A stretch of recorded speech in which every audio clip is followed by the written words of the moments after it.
They said he was crazy.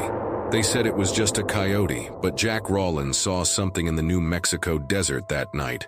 Something that tore his world apart. And now, the true horror isn't just what he survived, it's what he became. My name is Jack Rawlins.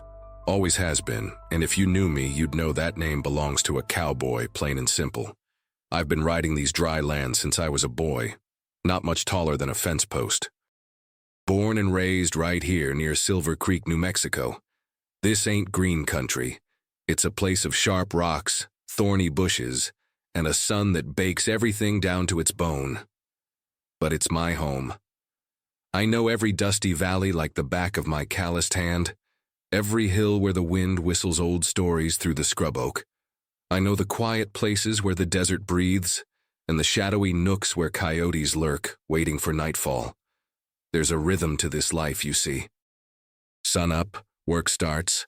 Sun down, work ends. It's a simple, honest beat that doesn't leave much room for fuss or fancy notions. My days are filled with the creak of leather, the lowing of cattle, the dry whisper of wind through the tall grass. I trust what I can see, what I can touch, what my horse can carry. Animals, to me, are just animals. Rattlesnakes coiled under a rock, the sharp glint of a mountain lion's eye in the distance, or the lonely howl of a coyote chasing shadows. Nothing more, nothing less. I never held much stock in the tales spun by old men in the Silver Creek saloon after a few too many whiskeys. Stories about things that walk in the dark, curses on old trails, shadows with eyes. To me, that was just barroom talk, the imagination of lonely people trying to make sense of a world that's already hard enough. The real dangers out here were rattlesnakes, flash floods, and a broken leg 100 miles from help. My horse Dusty was a creature of that same reliable world, a sturdy quarter-horse piebald coat, with eyes that saw the desert as clearly as my own. He was fast when he needed to be, steady when the ground was rough, and had a nose for trouble that had saved my hide more than once. We'd covered thousands of miles together, just the two of us and the endless sky. He was as much a part of this landscape as the mesquite trees, predictable and true. That particular afternoon, the air still held the day's heat, but the light was starting to soften, turning the distant mountains a deep purple. I was out doing what I always did, rounding up some strays that had wandered farther than they should. A few lazy heifers probably chasing a greener patch of grass or just plain bored. It was a chore I'd done 1,000 times. Find them, push them back towards the herd, head for the ranch. Simple. Predictable. The kind of work that cleared your head and made you feel connected to the very ground underfoot. The sun was already dipping low, painting the western sky in streaks of orange and blood red. It was beautiful, like most evenings out here. A quiet ending to another long, hot day. I knew the ranch was still a good few miles off, maybe an hour or so if Dusty kept a good pace. I was tired, hungry, and already picturing a plate of supper and the rough comfort of my cot. The kind of exhaustion that feels good, earned. Nothing about this day, nothing about this quiet, endless landscape suggested anything but the familiar cycle of my life. I nudged Dusty forward, ready to begin the last leg of the journey home. The cattle, a handful of them, were trudging along, resigned to being pushed back to where they belonged. Just a typical day, winding down, or so it seemed. The dusty trail stretched ahead, leading not quite home but towards the first whispers of a path I knew better than to take after dark. A path, however, that might just shave off a little time, a shortcut, a familiar journey, one he'd done 1,000 times, or so he thought. That familiar journey quickly felt different. The trail I was on was leading me towards the long, winding descent into Devil's Hollow. Everyone avoided it after dusk, called it cursed, said, "Something lives there." I'd always scoffed at such talk, just like I scoffed at most superstitious nonsense. But as the last sliver of sun vanished behind the jagged peaks, painting the horizon in a final, fiery gasp, a noticeable chill crept into the air, despite the lingering warmth of the day. It wasn't the usual desert cool-down. It felt deeper, colder, like a breath you couldn't quite see, but felt on your skin. Dusty, my ever-reliable horse, shifted beneath me. He wasn't just restless. There was a tension in his muscles I hadn't felt before. His ears, usually flopped lazily back or swiveling gently, were now pricked forward, twitching, listening to something I couldn't hear. He snorted, a soft, nervous sound, and tried to turn his head back the way we'd come. "Come on, kid," I murmured, pulling gently on the reins. "Just a little further." I nudged him again with my heel, but Dusty balked. He dug his hooves into the dry earth, his powerful body trembling, resisting my command. My gut tightened. That horse never balked. Not when a rattler coiled in our path, not when a sudden gust of wind nearly ripped the hat from my head. Never.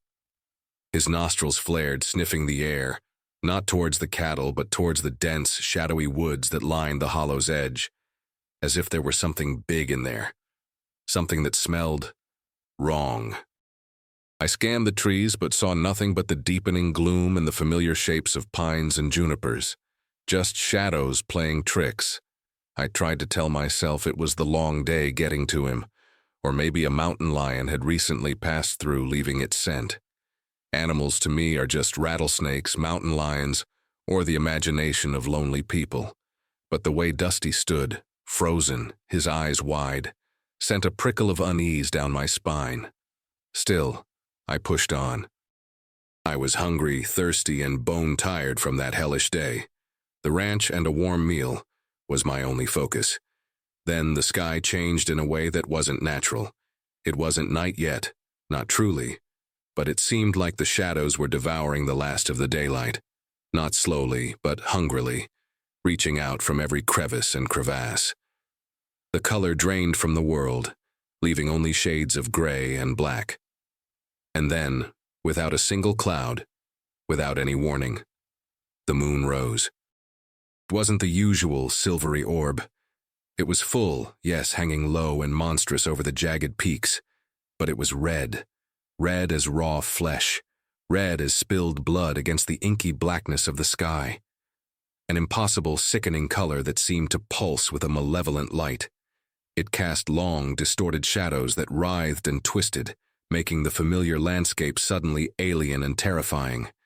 And the silence that followed, it was the worst part. A strange, heavy silence. The kind that presses down on your ears, making them ache for a sound, any sound. No crickets chirping their evening song, no owls hooting from the trees, not even the dry whisper of the wind that usually sang through the valleys. Nothing. Just the thumping of my own heart, suddenly loud in my ears, and Dusty's ragged breathing beneath me. The world held its breath. And then, a sound I'd never heard. A dry crack that split the silence like a gunshot, told me the quiet was over. Something was coming. The dry crack wasn't far. It was right there, in the deepening shadows of the hollow, just beyond the last straggling pines. It was followed by a series of louder, more forceful sounds, branches breaking, underbrush being torn apart with brutal force, each snap echoing in the unnatural silence. Whatever was making the noise, it was big. Too big for a coyote, too reckless for a mountain lion. My blood ran cold, a feeling so stark it shocked me. And then, the smell hit me. Strong, overwhelming. A horrifying mix of rotting flesh and wet fur, thick and sickening, filling my nostrils, making my stomach churn. It was the smell of death, but something more. Something ancient and foul, like decay had found a new living form.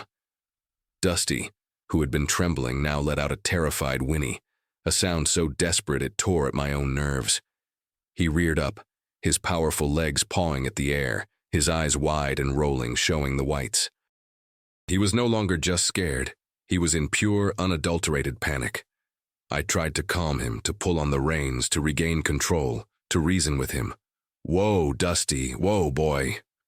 But my voice was thin, reedy, swallowed by the sudden suffocating terror that choked the air around us. My horse didn't listen. With a frantic guttural grunt, he spun, trying to bolt away, away from the smell, away from the sounds, away from whatever was coming.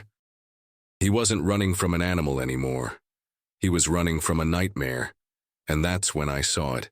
It stepped out from the shadows, right in the middle of the Devil's Hollow Trail, standing as if it had been waiting for me.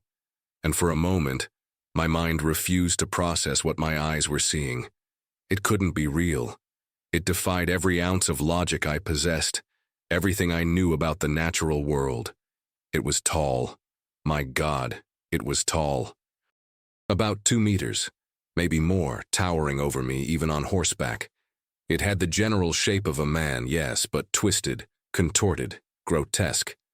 Its body was covered in fur as dark as coal, matted and shaggy.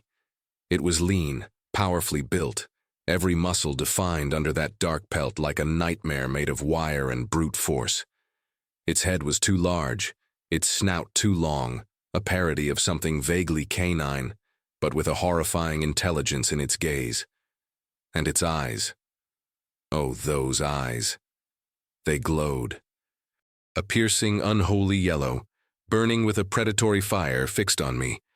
There was no mercy in them, no reason, only hunger and something else, an ancient primal malice that seemed to have waited centuries for this moment. Its claws.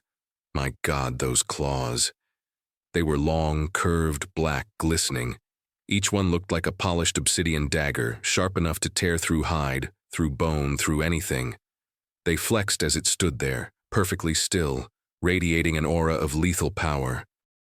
Dusty, in his absolute terror, tried to dodge, to veer sharply away from the monstrosity blocking our path. But it was too late. The monster was impossibly fast. It moved like a dark blur. It jumped.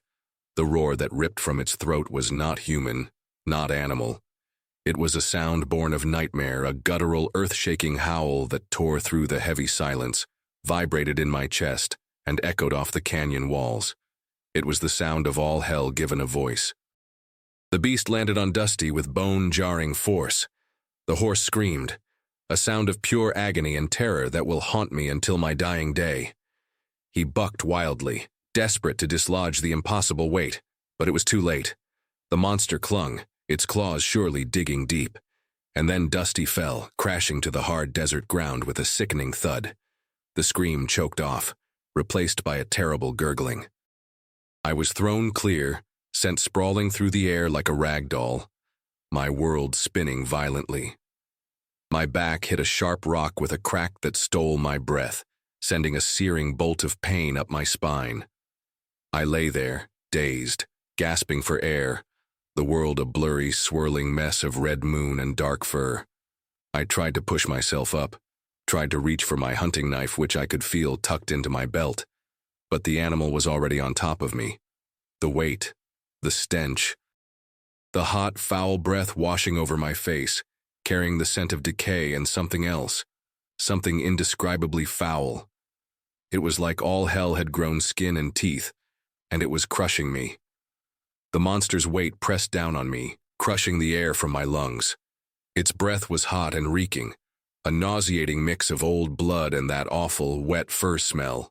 Its glowing yellow eyes were inches from mine, devoid of any light but the terrible hunger I saw reflected there. This was no mountain lion, no coyote. This was the stuff of nightmares, the kind of creature old men whispered about, but never truly believed in. And it was real. And it was going to kill me. In that split second, a primal fear, colder than any desert night, coursed through me, overriding the pain in my back, overriding the shock. I had to move. I had to fight. My hand, numb and clumsy, finally found the hilt of my hunting knife, a solid piece of steel that had served me well for years. With a desperate surge of adrenaline, I brought it up, not aiming, just flailing, praying it would find something. The blade connected with something hard and bristly, right in the monster's face. The beast howled. It wasn't the triumphant roar from before, but a shriek of pain and rage loud enough to burst my eardrums. It recoiled instantly, its massive weight briefly lifting from me. That moment, that split-second retreat, was all I had. All I would get. I didn't think. I couldn't. My body moved on instinct, fueled by sheer, unadulterated terror. I scrambled, pushing myself up despite the blinding pain in my back, which screamed in protest. I didn't bother looking back. I just ran. I ran blindly through the dry bushes, the thorny branches tearing at my clothes, whipping across my face, leaving stinging scratches. My boots stumbled over unseen rocks, sending jolts of agony up my legs. I fell once, twice, scraping my hands raw on the rough ground, but I pushed myself up immediately, powered by the frantic rhythm of my heart hammering in my chest. Thorns dug into my skin, cacti spines pricked through my jeans, but I felt nothing but the desperate need to put distance between myself and that thing. I could hear it behind me. The heavy footsteps, a distinct rhythmic thud on the dry earth, closing in. And the howl. It tore through the night again, a monstrous echoing sound that spoke of a hunt, of an inevitable capture. It was a sound that seemed to chase me not just through the desert, but through my very soul. Each howl, each crashing step, was a hammer blow, driving me further into panic, further into the endless, brutal landscape. The air was still heavy with that awful, putrid smell clinging to me, a constant reminder that the nightmare was still close, still pursuing. I could feel its presence, a tangible force in the darkness even when I couldn't see it. My lungs burned, each breath a searing gasp. My legs were giving out, heavy and numb, threatening to betray me at any moment. I kept going, one foot in front of the other, through the darkness, through the fear. The trees gave way to more open, rocky terrain, then descended into a maze of dry riverbeds and gullies. I didn't know where I was going, didn't care. Just away. Then the ground beneath me simply vanished. I pitched forward, falling suddenly, tumbling down, into nothing but darkness and the painful scrape of rocks. I landed hard, with a sickening crunch at the bottom of a dry ravine. The air was knocked from my lungs and a new, sharper pain shot through my leg. My head smacked against something solid, sending stars exploding behind my eyes. I lay there, stunned, gasping, every muscle screaming. I could hear the heavy footsteps approaching the edge of the ravine above me. The silence returned, thick and menacing. The creature had found me. I held my breath, motionless, not breathing. Every fiber of my being screamed to move, to cry out, to do anything, but a desperate animal instinct took over. Play dead. Be silent. Disappear. The monster paused above me. I could hear its ragged, heavy breathing, and then I heard it sniff, a low, wet sniff that drifted down to me. It sniffed the air, directly above where I lay. It circled the edge, its steps light despite its immense size. It was looking for me. It was so close, but it didn't see me. The sniffing continued for what felt like an eternity, a terrifying game of hide and seek where my life was the stake. Then, with a frustrated growl, the heavy footsteps began to recede, slowly fading into the distance. It had passed me by. It hadn't seen me. I waited. I waited until the first faint streaks of gray began to paint the eastern sky, until the red moon finally dimmed and faded, until the sun slowly, mercifully, rose again, chasing the shadows and the nightmares from the Devil's Hollow. Only then, with the light, did I dare to move.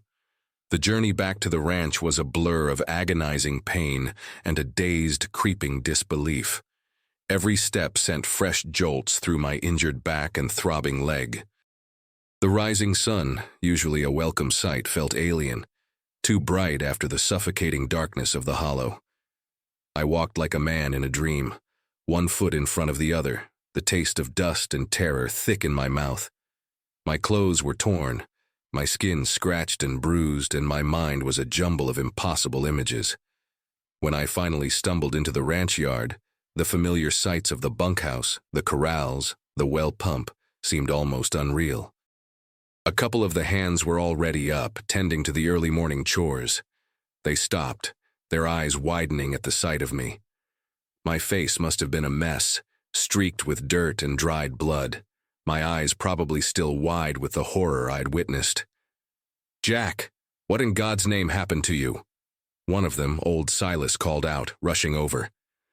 I tried to speak, but my throat was raw, choked with dust and the lingering fear. Dusty, the hollow, something. The words came out in a ragged whisper, disjointed, not making sense even to my own ears. They helped me inside, got me water, patched up the worst of the cuts. But as I tried to explain, to describe the creature, the glowing eyes, the claws, the way it moved, their expression shifted. The initial concern faded, replaced by confusion, then pity, and finally, a sort of weary dismissal. "You must have hit your head pretty hard, Jack," Silas said, gently pressing a cool cloth to my forehead. His eyes were kind, but his voice held that familiar tone you use with someone who's rambling. "Out there in the dark, things play tricks on your mind. Dusty must have bolted at a coyote or a mountain lion." Another hand, young Billy added, trying to sound helpful. "They can spook a horse good, especially after dark." I shook my head, the pain shooting through me, but more painful was their disbelief. No, it wasn't a coyote. It was taller than a man, covered in black fur. Its eyes, they glowed. They exchanged glances. I could read their thoughts. Poor Jack, been out in the sun too long, losing his marbles. They knew me as a steady man, rational, a man who dealt in facts, not fairy tales. This story, however, was pure fairy tale. They did send a couple of hands out to look for Dusty. They came back a few hours later, dusty and grim. All they found was the saddle, lying twisted and torn in the dry brush. Torn, not chewed, not broken by a fall. Torn, and a trail of blood. A dark, thick stain on the rocks that disappeared abruptly, as if whatever had caused it had simply vanished into thin air. They presented this evidence, but it only seemed to reinforce their own theories. "Must have been a pack of wolves, Jack," Silas insisted, though wolves were rare in this part of New Mexico, and even a pack wouldn't leave a saddle torn like that. Or a bear, maybe. They wanted a rational explanation. They needed one. And my story wasn't it. They saw the blood, the torn saddle, and dismissed the impossible details. They found logical answers in a world that to them was fundamentally logical. But I knew what I saw. I knew what I felt. And sitting there, bruised and alone with their kind, disbelieving eyes on me, I felt a terrible, heavy isolation. The world I thought I knew, the world of plain facts and sensible dangers, had shattered around me in Devil's Hollow. And no one else had seen it. No one else ever would. Days turned into weeks. The physical wounds healed slowly. The cuts scabbed over, the bruises faded, and the ache in my back became a dull throb, a constant reminder of that terrifying night. But the other wounds, the ones you couldn't see, festered. Sleep became a battleground. Nightmares, vivid and suffocating, dragged me back to the hollow, to the glowing yellow eyes, the stench of decay, the terrible scream of Dusty as the monster tore him down. I'd wake in a cold sweat, heart hammering, the darkness of the bunkhouse pressing in, feeling more like the maw of that creature than the familiar safety of home. During the day, I tried to go back to my routine. I rode out with the other hands, pushed cattle, mended fences, but everything felt different. The sun, once a comforting presence, now seemed too bright, too harsh, exposing a world that felt fragile and unreal. The familiar sounds of the ranch, the clatter of pots in the cookhouse, the creak of the windmill sounded distant, like they belonged to someone else's life. My mind kept replaying the scene, the impossible speed, the unnatural strength, the sheer malevolence in its eyes. And the way it just vanished. Every shadow seemed to hold a lurking shape. Every rustle of dry leaves sent a jolt of panic through me. I found myself scanning the tree line, always, my eyes darting, searching for movement, for a hint of that dark fur. My old skepticism had been burned away by terror, leaving behind only a raw, open fear. And then, I started to notice other things. Small at first, easy to dismiss as my imagination playing tricks on me, or the lingering effects of the trauma. An itch, deep inside, that no amount of scratching could satisfy. It wasn't on my skin. It felt like it was in my bones, in my very blood, a restless, simmering sensation. My senses felt sharper, too sharp. The distant lowing of a calf sounded impossibly loud. The scent of pine resin, usually a pleasant aroma, became overwhelming, almost sickeningly strong. I could smell the faintest trace of damp earth, of distant rain, things I'd never consciously noticed before. And the smell of meat, cooked or raw, started to take on a strange, almost intoxicating quality, a primal pull that made my stomach clench in a way it never had. I'd be riding, focused on the trail, when a sudden, inexplicable coldness would wash over me, even in the midday heat. It felt like an internal chill, not from the outside, but from deep within my own core. It would pass quickly, leaving me shivering, confused. My energy levels were strange, too. Some days I felt bone-weary, like I hadn't slept in a week even after a full night's rest. Other days, a strange surge of power would course through me, making me feel like I could ride all day and night without tiring, making my muscles hum with an unfamiliar energy. It was unsettling, this unpredictable shift in my own body.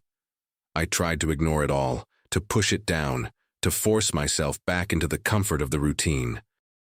I told myself it was just nerves, the aftermath of a traumatic experience. But the feeling of something changing inside me, something growing, something alien, kept creeping back. It was like a slowly tightening knot in my gut, a quiet growing dread that whispered in the back of my mind. You are not the same. It was a terrifying thought, one I fought with every ounce of my being, because if it were true, then the nightmare hadn't ended in Devil's Hollow. It had only just begun. The weeks crawled by, each one a slow descent into a new kind of dread. The moon, my silent enemy, began to wax. I found myself watching it, a morbid fascination mixed with raw terror. As it grew fuller, so did the strange feelings inside me. The itch deepened, becoming a constant vibrating tremor under my skin, like something struggling to get out. My heightened senses turned into an oppressive burden, every sound amplified, every scent a dizzying assault.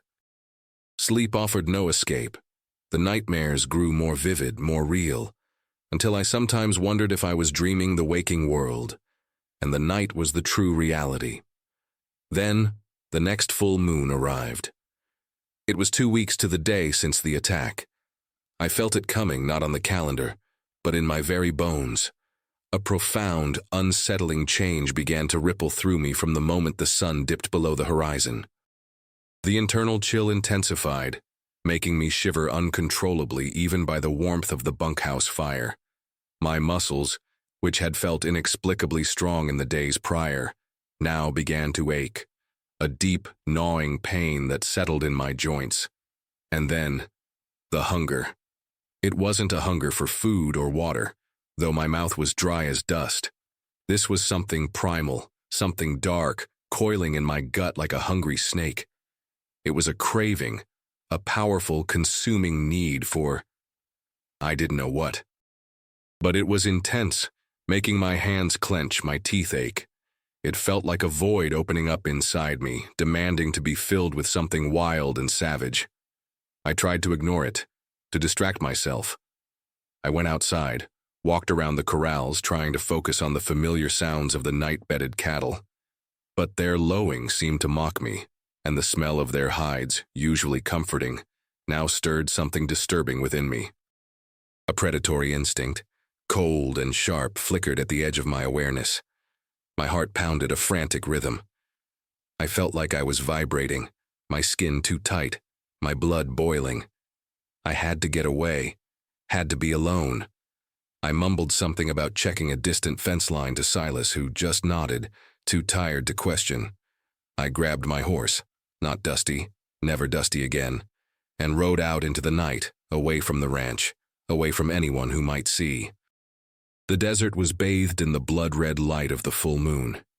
It was just as it had been that night in the hollow, casting the landscape in distorted, terrifying shadows. The silence was there too, thick and heavy, pressing down on me. But this time, it wasn't just the outside world that was silent. It felt like my own mind was going quiet. the rational thoughts fading, replaced by a growing, roaring emptiness. My body began to shift. It wasn't a sudden, monstrous change, but a series of unsettling internal movements. My bones felt like they were stretching, aching, reforming. My skin tingled, then burned, then went numb. A sensation like coarse hair sprouting and thickening all over my body, though when I touched my hand to my face, it felt the same. My nails felt harder, sharper, though they looked normal in the moonlight. The hunger became unbearable. It demanded action. It demanded release. I felt a guttural sound forming in my throat, something deep and animalistic, fighting its way past my clenched jaw. I squeezed my eyes shut, digging my nails into my palms, trying to hold onto myself, onto Jack Rawlins the cowboy. I dismounted, stumbling, falling to my knees in the dust. The urge to run, to hunt, to give in to whatever was clawing its way out of me was almost irresistible. I gripped a sharp rock, digging my fingers into it until it cut my skin, using the pain to anchor myself to reality. I could feel the monster stirring, its essence trying to take hold, to pull me into a dark abyss of instinct and savagery. I stayed there, huddled on the ground, fighting for what felt like hours. Sweat poured off me, even in the cool night air. My muscles twitched uncontrollably. Images flashed through my mind. Dusty's terrified scream, the monster's glowing eyes, the feeling of its weight on me. But now, another image started to surface, one far more terrifying. What if I was the monster? What if I was becoming it? The thought was a cold, sharp blade. It galvanized me, giving me a moment of clarity amidst the chaotic storm inside. I fought harder, focusing on the pain in my cut hands, on the rough texture of the rock, on the distant faint sounds of crickets that were just starting to brave the silence as the moon began its slow descent. Slowly, agonizingly slowly, the intense pressure began to ease. The raw hunger dulled, shrinking back into a smoldering ember. The itching subsided to a manageable tremor. The profound, animalistic urge receded, leaving me spent, trembling, and utterly horrified. I barely made it back to the ranch before dawn, collapsing onto my cot, utterly drained. The moon had waned, and with it, the worst of the transformation. But I knew this wasn't just a nightmare anymore. It was real, and it lived inside me. The morning after that terrible night, I felt like a man who'd just crawled out of his own grave. Every muscle ached, not from work, but from the brutal internal struggle. My mind felt clearer, but the memory of the hunger, the primal urge, was burned into my consciousness. I couldn't ignore it anymore. This wasn't just the aftermath of trauma. Something profound and horrifying was happening to me. Desperate for answers, I knew I couldn't ask anyone at the ranch. They'd already dismissed my story. This new horror would only confirm their suspicions that I'd finally gone mad. So, I started looking, secretly. I remembered something Old Man Hemlock once muttered in the saloon, before he was too drunk to make sense. He was a reclusive old prospector, lived in a shack up in the northern hills, rarely came to town unless he needed supplies or a bottle. He knew the land, not just the trails and the waterholes, but the old stories, the ones that went back generations, long before modern cowboys settled this land. I used to think he was just rambling. Now he was my only hope. I took to disappearing for a few hours each week, telling Silas I was checking distant traps or searching for new grazing land. Each trip led me closer to Hemlock's isolated shack. The first time he just grunted, offered me a cup of foul-tasting coffee, and eyed me with a suspicion that went deeper than normal. I didn't push it. I just listened to his ramblings about the desert, about the ancient spirits that supposedly lingered in the rocks, about things that watched from the shadows. He didn't seem to have a filter, and I hoped maybe he'd let slip something useful. Over several visits, always timed around the waxing moon, I slowly pieced together fragments of his knowledge. He talked about skinwalkers, men who could shed their human forms, but always with a dark price. He spoke of hungry spirits that attached themselves to people, feeding on their life force. But what truly caught my attention were his hushed words about the children of the red moon. He described them as beings born of ancient magic and deep darkness, tied to the lunar cycle, possessing immense strength and a hunger for flesh. They were not simply men who changed. They were something other, something that could pass on their curse. "They leave a mark, boy," he rasped, his eyes suddenly sharp, piercing through my casual cowboy disguise. "A stain. Sometimes they pass the shadow to those they touch." He paused, his gaze lingering on me, making my skin prickle. "Or those they feed upon." I felt a cold dread spread through my chest. Feed upon. Dusty's screams, the gurgling sound as he fell. The monster had been on top of me. Had it fed? Had it marked me? The idea was repulsive, terrifying. How do you know all this?" I asked, my voice barely a whisper. He just chuckled, a dry, raspy sound like sand scraping against rock. "Seen things, heard things. Been here too long not to know the truth of the desert, boy. Ain't all sunshine and dust. Some of it is pure shadow." His words confirmed my deepest fears. The old men's barroom talk I'd scoffed at wasn't just talk. It was a terrifying hidden history of the land I called home. A history where monsters were real, where curses could spread like wildfire, and where the impossible became terrifyingly possible. I had scoffed. I had dismissed. And now, I was living it. The more I learned, the more I understood the profound, bone-deep horror of what was happening inside me. The knowledge wasn't a comfort. It was a deeper abyss. The knowledge from Old Man Hemlock was a poison, seeping into my every thought. It confirmed my fears, gave a name to the nameless horror growing within me. Children of the Red Moon. The phrase echoed in my mind, a chilling lullaby. Now I knew what I was becoming, but still had no idea why or how to stop it. The transformations became more frequent and more aggressive, especially as the moon continued its relentless march towards fullness. The itch under my skin turned into a burning sensation, like my flesh was too small for what was trying to stretch inside it. My muscles, which had felt strong, now often felt like they were knotting, twitching involuntarily. I'd wake up in the morning with a strange, dull ache in my jaw, as if I'd been grinding my teeth all night, or with my back sore, as if I'd been wrestling with something heavy in my sleep. My senses were a constant torment. The ranch, once a place of comfort, was now an assault. The smell of the horses in the corral, usually familiar, now seemed impossibly potent, their body heat radiating in an almost suffocating wave. The clatter of hooves on the hard ground was a deafening roar. Every distant shout, every whisper of the wind resonated with unbearable intensity. I could hear the faint scuttling of a beetle under a rock 20 feet away. It was too much, too loud, too raw. I started isolating myself. I found excuses to ride out alone, staying away from the other hands, especially around dusk. I couldn't risk them seeing. What if my eyes started to glow? What if I lost control? The thought alone made my blood run cold. I ate alone, slept alone, living in a constant state of paranoia and dread. The fear of what I might do, what I might become, was a heavy chain around my heart. The physical changes, though subtle to the casual observer, were undeniable to me. My nails seemed thicker, harder, almost claw-like at their tips, despite me trying to trim them constantly. The hair on my arms, already coarse from the sun, seemed to thicken, darken. When I looked into the small, cracked mirror in the bunkhouse sometimes, just for a fleeting moment, I thought I saw a glint in my own eyes that was too yellow, too sharp.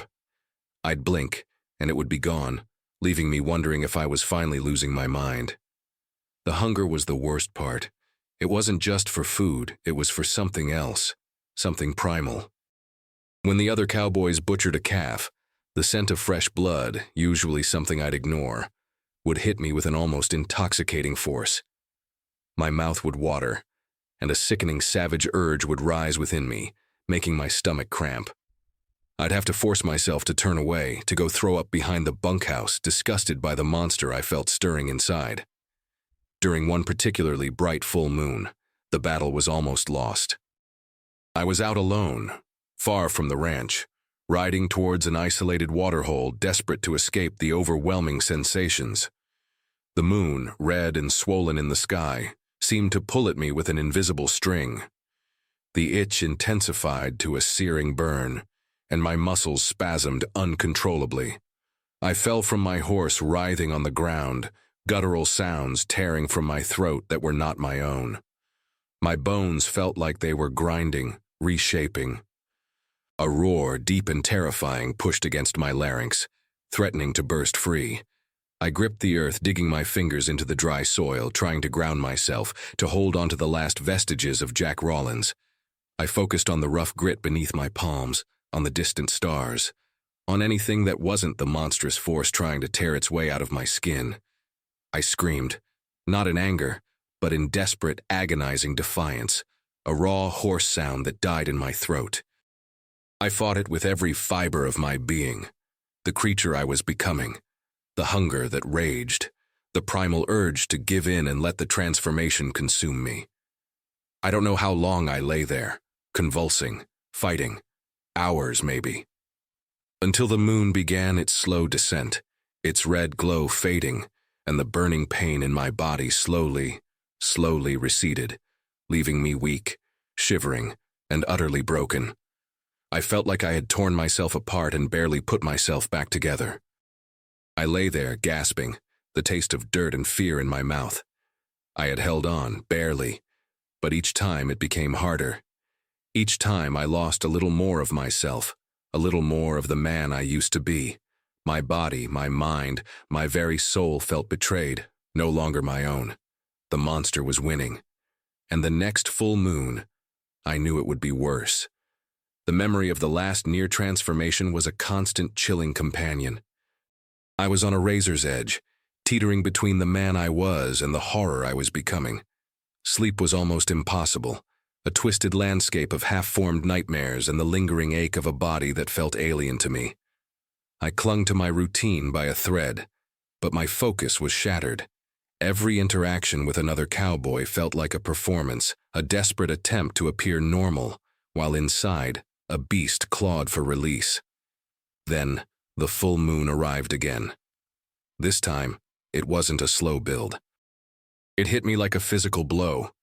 The moment the sun began to dip, a searing heat flared through my veins, quickly followed by that familiar, deep-seated itch, now a consuming fire.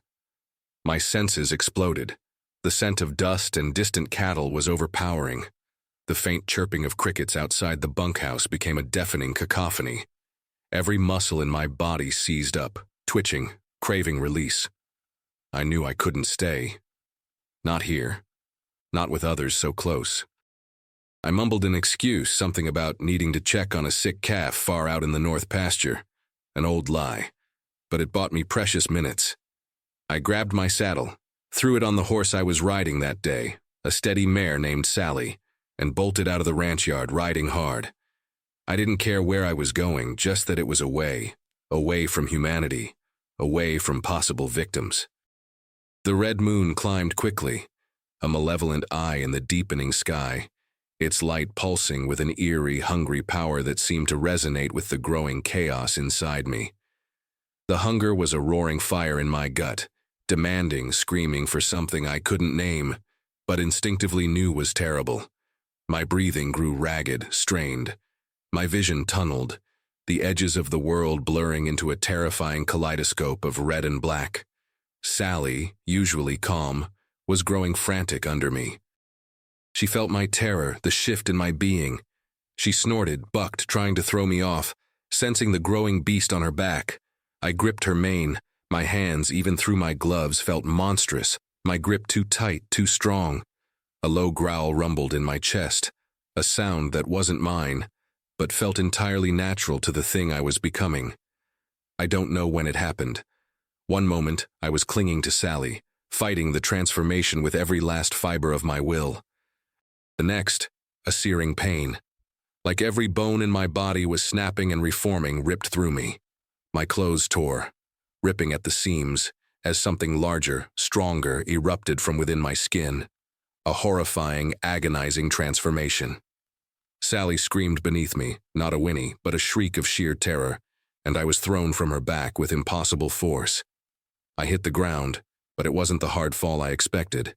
My body felt different, stronger, faster. My vision, though blurred by agony, was sharper, piercing the night. I could feel coarse fur sprouting, thickening, covering every inch of my skin. My teeth felt impossibly long, sharp.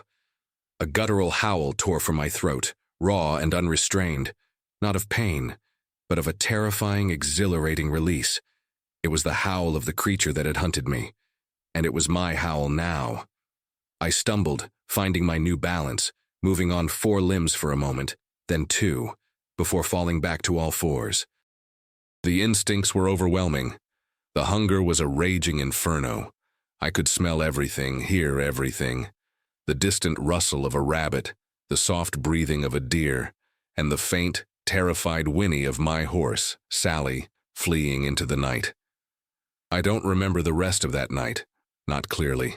It was a blur of primal instinct, of chase, of a terrible, satisfying hunger that was swiftly sated. I woke up hours later as the first gray light of dawn touched the horizon. I was naked, covered in dried blood and dirt, lying in a shallow hollow miles from where I remembered falling. My body ached, but it wasn't the familiar soreness of a cowboy. It was a deep, powerful exhaustion, like I had run for days without rest, like I had used every ounce of a monstrous strength. My clothes were shredded, ribbons of denim and cotton scattered around me, and the ground. A few yards away, the remains of a desert coyote lay mangled, its body ripped apart with terrifying force. Its blood stained the dry earth. A chill, colder than any desert night gripped me. This wasn't a nightmare. This wasn't a feeling. This was real, and I had done it. I had been the monster. The secret was out. My body was betrayed. I was no longer just Jack Rawlins. The gruesome discovery in the morning was a punch to the gut. The ripped carcass of the coyote, the shredded remnants of my clothes, the unfamiliar ache of a body that had done something monstrous. There was no denying it now. No more talk of head injuries or coyotes startling horses. The evidence was irrefutable, and it was chillingly, brutally my own. I was the monster. Panic seized me, cold and absolute. What had I done? What could I do? I dragged the coyote's remains into a thorny gully, burying them as best I could beneath rocks and brush, trying to erase the horrific proof. I gathered my torn clothes, a tangible reminder of the night's unspeakable events. Then I walked back to the ranch, avoiding all paths, keeping to the shadows, my mind racing. I couldn't stay here. I was a danger, not just to the cattle, but to the very people who still, ignorantly, thought of me as just Jack Rawlins, the cowboy. I had to find a way to stop this, or at the very least understand it better. There was only one place I could go, one place where this all began. Devil's Hollow. It was the source of my curse, the birthplace of the monster within. Perhaps the original creature, or some lingering magic held the key to reversing this horror. Or perhaps it was simply where I was meant to truly belong now, with the other shadows. I spent the next few days preparing. I told the ranch foreman I was quitting, going to try my luck up north in Wyoming. He was surprised but didn't press. A cowboy's life was always one of coming and going. I packed what little I had, focusing on supplies that would last me a long time. Dried meat, water skins, a rifle, plenty of ammunition, and of course, my hunting knife. The very knife that had struck the beast. Perhaps it held a connection. Perhaps it was a weapon, or perhaps a cruel irony. I left at dawn before anyone else was stirring. I rode a fresh horse, a sturdy bay this time, trying to ignore the way my senses were already hyper-alert, twitching, picking up every distant scent, every subtle shift in the air. The sun felt wrong on my skin, too warm, too bright. I craved the cool shadows. The journey back to Devil's Hollow was a different kind of trek. Before, it was a shortcut, a path to be avoided at dusk. Now, it was a pilgrimage, a desperate search for answers in the heart of my torment. Every dusty turn, every familiar landmark felt imbued with a sinister energy.